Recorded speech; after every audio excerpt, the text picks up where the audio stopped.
Hé, bande de vieux ananas, vous connaissez le dicton? Il faut rendre à César ce qui est à César. Vous pensez très sûrement à l'empereur, avec César, ceux qui vont mourir de salut. Salut Jules, ça va? Eh bien, asseyez-vous bien, parce que ce que je vais vous révéler, ça relève de l'affaire du siècle. Attention. Jules César n'a jamais été empereur. Eh oui.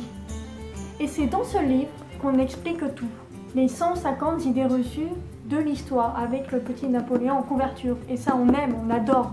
Donc oui, Jules César n'est pas empereur. Eh oui, c'est toute mon enfance qui se brise en un coup. Ceci dit, il a bien existé, sous le nom de Caius Julius César. Enfin, je ne suis pas bilingue en latin, mais voilà, prononciation à la française. Il est né en 100 avant Jésus-Christ. Et oui, j'y sais, c'est pas Jules César ni Jacques Chirac. Pendant son enfance, il a grandi dans une famille patricienne. Alors, venir d'une famille patricienne signifie qu'on vient de la haute bourgeoisie romaine. Ça vient du mot latin pater qui veut dire le père. Alors, pour ceux qui ne sauraient pas comment Rome et l'Empire romain étaient avant, voici les deux cartes. Avec Pompée et Crassus, ils forment le premier triumvirat. Bon, certes j'ai fait 2 ans de latin, mais je ne suis pas bilingue. Si César n'était pas l'empereur, c'était qui alors? Eh bien dans ce livre, il nous est dit que le premier empereur était le petit-neveu de Jules César, c'est-à-dire Octave. Bon, tout le monde s'en fout, mais parmi les trois, Crassus est mort au combat. Ce qu'on va voir ici, c'est qu'il y aura une très très grande rivalité entre les deux restants, c'est-à-dire Pompée et César. Pompée va se réfugier en Égypte pour fuir César et va voir le pharaon Ptolémée, qui fait partie de la même famille que Cléopâtre. Et oui, si vous aussi vous avez vécu toute votre enfance avec Astérix et Obélix, bienvenue au club. Astérix est là.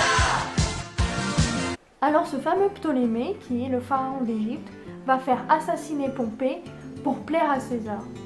À ce moment-là, César est maître de Rome, et les partisans de Pompée ont pris leurs jambes à leur cou et ils ont fui leur vie. De l'an -46 à l'an -44, César va accumuler les honneurs, on va l'applaudir de partout, on va l'adorer, l'aimer. Ses succès militaires vont être célébrés en grande pompe et on va construire de nombreux monuments pour lui.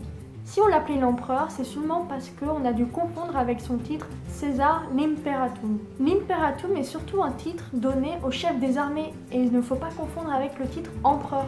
Petit à petit, il se prend pour un dictateur et à partir de ce moment-là, on va lui donner les symboles de la couronne de laurier et la grande toge. Dans le livre, il est marqué qu'en 1945, le Sénat lui accorde le droit de revêtir en permanence le costume de triomphateur, chaussures et toge de couleur pourpre, à peu près du rouge. Donc toujours avec sa couronne de laurier, il va s'auto-proclamer dictateur à vie et il va avoir un siège d'or. Et oui, le gars a le melon. Alors évidemment, faudra pas s'étonner s'il meurt juste après.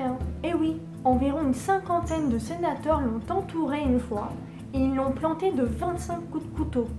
César est mort, la liberté. Mais évidemment, quand il n'y a plus personne, une nouvelle guerre civile commence et elle va durer 13 ans. Alors vous allez me dire, mais Brutus dans tout ça, il a fait quoi? Ne vous inquiétez pas, j'y viens. Alors Brutus faisait partie justement de ces groupes de sénateurs puisqu'il était lui-même sénateur et c'est même lui qui a tout orchestré, il a tout décidé et c'est sûrement pour ça qu'on lui attribue les mérites de l'assassinat de César. D'ailleurs Brutus était le fils de la maîtresse de César donc on ne savait même pas s'il était vraiment son fils. Tiens, en parlant de César, il y en a une autre dont le nez l'a rendu très célèbre. Vous voyez de qui je veux parler? Alors, est-ce que Cléopâtre descendait vraiment des pharaons? Même si elle était reine d'Égypte, elle n'a absolument pas été de la même famille que Ramsès. Elle s'appelait en vérité Cléopâtre Seth Théa Philopator. Et elle était grecque, pas égyptienne. Désolée les gars. Elle était en fait d'origine macédonienne. La Macédoine qui est juste au-dessus de la Grèce. Alors oui, alors là c'est la déception générale, c'est tout un mythe qui s'effondre. Elle était simplement descendante d'un général qui s'appelait Ptolémée, comme quasiment tous les membres de sa famille d'ailleurs, et elle sera la dernière reine d'Égypte. Elle meurt empoisonnée par un serpent, et c'est même elle qui l'a décidé. Elle s'est suicidée, puisqu'elle a préféré mourir plutôt que d'être reine déchue. Alors pourquoi ? Tout simplement parce que juste avant, Octave, le successeur de César, déclare la guerre à Marc-Antoine. Marc-Antoine était l'amant de Cléopâtre. Donc tous les deux ils vont fuir pour leur vie.